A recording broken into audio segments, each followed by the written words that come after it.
All right, guys, I want to talk about composting today, that awesome process of taking our kitchen scraps and turning it into garden gold. True composting involves cooking your compost pile. We're actually not going to go through that process. I'm going to just show you my system for a very simplified method of composting. This is going to be a video for people that are just getting started or that don't have a ton of time to do composting, that have been overthinking it, saying, I can't do composting, I can't get my pile to heat up. You don't have to have your pile heat up in order to create really great garden gold. So for those of you that are completely and utterly green to composting, you've never done it before, you have no clue what it is, essentially the true method is to have the right amount of greens, the right amount of browns. Green and browns would be things like, greens would be your vegetable scraps and browns would be your leaves and your cardboard materials. You want the right amount of those. You will want to have the right amount of water so the materials break down, plus the right amount of air. So you're turning the pile or poking holes into the pile to keep the air circulating within the composted material. And ideally, you're going to achieve 130 Fahrenheit temperature, which is when the pile essentially is cooking. Now, if you can do that, that is fantastic. That is the ultimate and the best method because you are going to create your compost the fastest. You are going to kill any harmful bacteria. If you have any weed seeds in there, you're likely going to kill those as well because you've achieved a high enough temperature. What I found is it's often quite difficult to reach that 130 Fahrenheit temperature without a lot of maintenance. And I don't have a lot of time to maintenance a compost pile. But that doesn't mean that I can't have perfectly good compost without a lot less maintenance. So this is my system and how I create my own compost. Essentially use a black container. You can use any kind of container you'd like. Black is the best because it kind of adds that extra element of heat in there. But I mean, you can use the recycled pallets and make a box out of it and do it that way. Lots of people do that. But I just use these black containers, and these black containers actually were donated to me. It was fantastic. They are from some sort of construction. They were used for lining roads. So this was great, absolutely free. They're black, not overly pretty, but they do what I need them to do. I have a system going with my neighbors where we're getting vegetable scraps from them as well. So I actually need a little bit more container space than the average household. So the first part of my system actually starts in the kitchen, and that's with an ice cream pail that collects all the beautiful scraps. So what do I put in my compost? I put anything that has grown or come from the ground, from the vegetable garden, or that I'm eating from the kitchen that has been grown as a plant form. That includes onions, onion peels, that includes orange peels, lemon peels, which often some experts say do not include, they're too acidic. They all break down. I've never had an issue with my soil. I'm not putting that many in there. I really don't think about it and just put it all in that compost pile. I don't want it in my garbage. I want it to break down and go back into the earth. So other things I toss into that little bucket for me is brown paper wrappings that come included with maybe a parcel that's been shipped.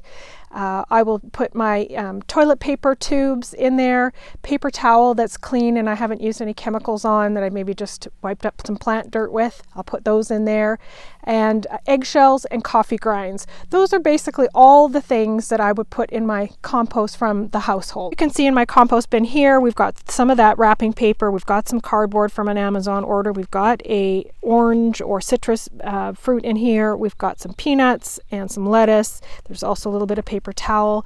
So definitely a mix of things that are coming from the household. I'll also add in a bit of dirt and then leaves and then green materials that are from the garden that have no seeds. So that's a key point in this method versus when you're composting in the true fashion where you're heating the pile.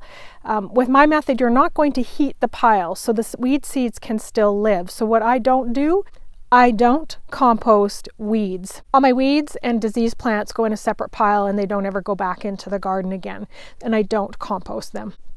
So in my system, I have two active bins on the go. Right now you can see these two here on the go. These ones are actually almost complete. And then the other two will be in a more broken down state.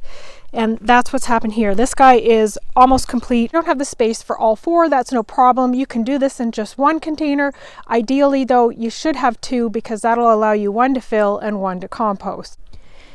So this is a soil that's already broken down. It's a lovely soil. The only thing that you can see that hasn't quite broken down quite enough yet is the eggshells. Nothing to worry about for me. It just adds a little bit of aeration to the soil, but works just fine, and it'll continue to break down in the garden. But let's take a look.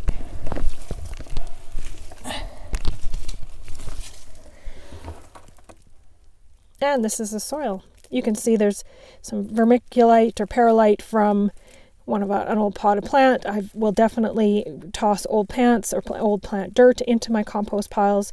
There's actually a bit of that's a peanut shell. So some things take longer than others to break down, but they just end up in the garden.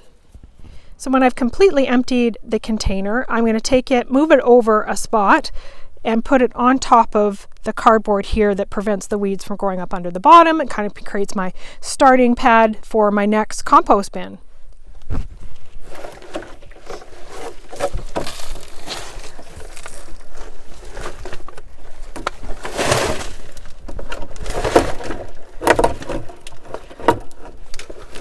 So there it is, ready to go, completely and utterly empty, just in time because these guys are going to be full and ready for their time to just sit. Regular composting, you need to ensure that there is enough air and there is enough water or moisture in the barrel to help break it down. I honestly don't have time to keep up with making sure that I have enough water and air in them. I keep a stick in them, and then when I walk by, I do pretty good at just poking into the soil. I'll show you that method. But when it comes to watering them, I very rarely get over here with the hose, and I just rely entirely on the rain hitting them. And it seems to do just fine. When adding compost, I do try and think about making sure I add browns along with the green compost. So this is my greens on top of all the brown compost. But I don't overthink it again. So if I don't have brown in there, I don't worry about it. I just dump the green. I have what I have. If I have leaves, great. I think about it then and I'll put it in. If I have cardboard, I'll think about it then and I'll put it in. But I don't overthink it. If I don't have one or the other, I don't suddenly stop putting my greens in because I don't have any browns. That's too much thought. I just dump and go. The idea here is to keep it simple for you. It is already awesome that you're taking something that would normally go into the garbage dump and put it into your composter here, where it'll break down much more natural with the right materials than it would in a garbage dump. So your first step is just set up a system. Get yourself some containers. Pick what kind of containers you want. You might want nicer containers than I have. By all means, pick out yourself some great containers and get yourself started. Then get in your kitchen and start collecting those scraps, and then just start dumping them. That's it. Downside of this method is that it does take a lot longer for it to break down. So you have to have a bit more patience with it, but it's far easier to do. And in the garden, it is awesome. This is a bed that I just used some compost in, and anytime I plant anything in my compost, it grows like crazy. So you don't get any better growing from the heating method or the non-heating method, in my opinion. I have heated compost piles. It's done about the same thing that my non-heated compost piles have done. The only thing that you have as a risk if you're not heating your compost pile is that you're not killing bacteria. So if you have bacteria in your soil, it can be transferred from your compost pile into here, but you have to bring the bacteria into the compost pile as well. So if you're eating a vegetable that you're going to process, the risk of bacterial transfer is super low. Now, if you're going to have lettuce or microgreens, that risk is super high. So it's not a method that I'd recommend if you're going to become a commercial seller or commercial farmer, or even just for your own household, and you want to eat lettuce or microgreens out of it, because there is that risk of bacteria. And if you are interested in achieving that cook temperature, then you just have to be more meticulous in your approach with it.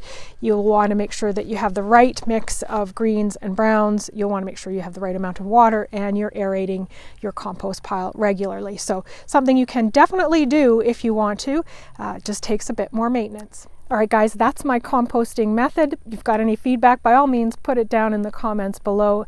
And as always, be friendly, be kind.